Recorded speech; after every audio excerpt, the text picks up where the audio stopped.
Ed with Pinball Mayhem here. Just a quick update on Ringer. I have the clamps are all off. I think I'm pretty good about gluing and clamping. What I did, pulled the clamps off, gave it a quick sand in the areas where I did gluing, and I just put down my first layer of Bondo. It is still wet. I'm not going to touch it. On all the the primary nicks and dings that I found. On the bottom edge here, where it was pretty torn out, and over here, where there's that big gouge, I ended up taking chips of some of the leftover scraps from the previous project, and I just kind of chiseled them down so they would fit in there, and glued and clamped them down. And what that does is give me a little bit more wood rather than filler. You want the minimum amount of filler as possible. Same on this corner, you can see a little chunk of wood right there.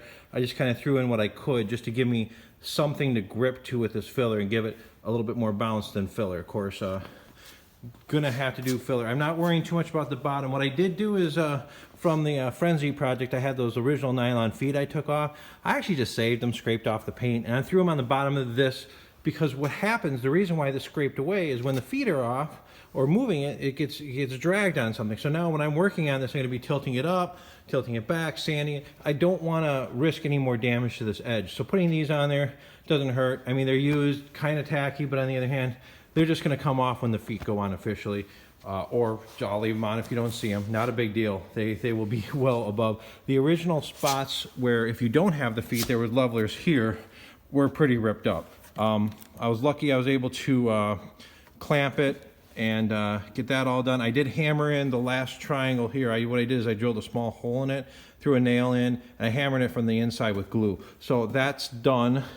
So pretty much I'm done with gluing. Let's just take a look at this side.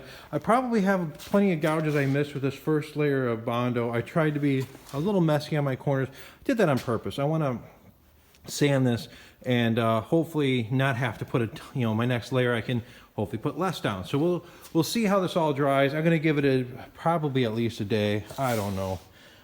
Top corners I started rebuilding. Essentially I want to get the bottom area that's really convenient for me, like down here, all done, and then sanded. Then I want to set it upright and work on the rest of the cabinet when it's a little bit more comfortable. I probably will go over the top. I'm not super concerned because you're not going to see it, but I'll just check it out before I stand it up. It might be a little spot, a little opportunity for some filler there. Work on these corners, but that's really where it sits. Now the good news is, for the year, I'm pretty much done clamping and gluing. And cutting out wood, so the whole mess of tools and supplies have to go away. So oh, I still need to put a cap on the filler. So that's pretty much what I'm going to be doing while I'm waiting for this to cure. I'm going to start cleaning, and time to start winterizing the garage anyways. So thank you for watching.